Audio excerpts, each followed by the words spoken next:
Hey everyone, welcome. This is Q&A with Coach MJ, number 27. I apologize for being away for the last few months, but I am back and I'm here to answer your questions and help you be a better athlete. So keep those questions coming, guys. If you don't know who I am, my name is MJ Gassick. I am a professional triathlon coach. I am Ironman U certified, USAT certified, USMS Level 4 certified, and I have done over 100 triathlons, 12 Ironmans, and qualified for and competed in the World Championships in Kona twice. So I appreciate you guys tuning in, checking it out. Send your questions because I just want to help you get to be the best athlete that you can be. So let me get right to it. The first question is from Vil, and he asks, MJ, what are your thoughts on periodization versus a reverse periodization training approach? And Vil, that's a great question. For you, reverse periodization would work. I don't recommend it for a newbie. I think you need to be through this a few times before I think that would work. But in any case, if you guys don't know what that means, is periodization means you build, step back, build, step back. Reverse periodization means that you hit that high intensity early on in your training, and then as the months get closer to your race, you taper down and you just train at intensity level of your race. And the reason that's as effective is because that's the level of pace that you want to be doing in your race, and so you get used to that, and you build your strength in the off season, whereas a lot of times you just build a base in the off season, then you just build as your race gets closer. So I think that approach would work for you, and I'm curious to know, Vil, because I know you asked this question a while ago. I'm curious to know if you did it, and if it worked for you. Please share with us all what your experiences was, because I'd love to be able to share that with our audience. Thanks, Vil.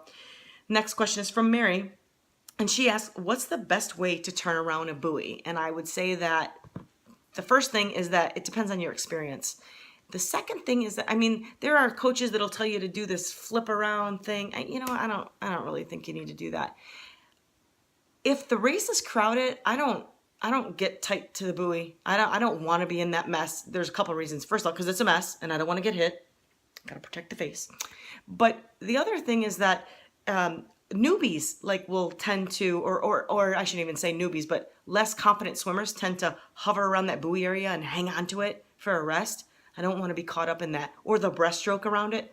I wouldn't do that either. So I would take it wide. Me personally, I take it wide, go around, and I swim around it like I'd swim around anything else. So whatever you need to do, if you want to do a straight shot, that's great. But once you get to the buoy, I would take it a little wide so you can just continue to turn. And then maybe you just take stronger pulls or shorter pulls with the arm that's on the inside so you can get around quickly.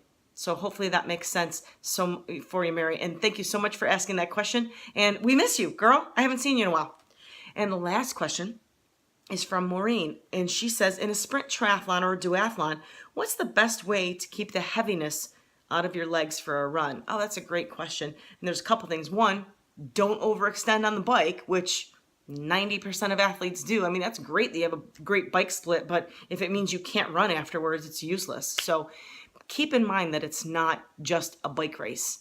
And that's great to have the fastest bike split, but unless you're going to win a new bike or something, if you're in it to finish that whole race at a consistent and a fast pace, you need to bike within your means during that leg.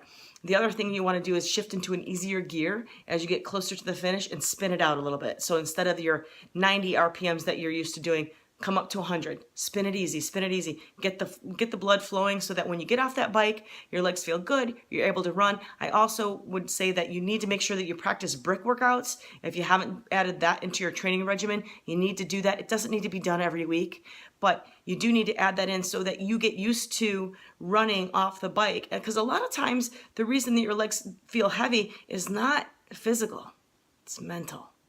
So if you can do it in practice and know what it feels like and know, nope, I don't need to slow down. It's just my brain telling me to slow down. I got this. And you keep going, you'll get through it. So those are my questions. Thanks so much, guys, for watching. And please share this with your friends, with anybody you think can use any of the information that I put out here today. And if you haven't been to the YouTube channel, a lot of this I post on Facebook, but if you haven't been to the YouTube channel, please visit, please subscribe to the channel. And then what'll happen when you subscribe, what happens is that anytime I put out a new video, it'll come right to you. You'll get a notification so you don't have to go looking for the video anywhere else. And please submit your questions.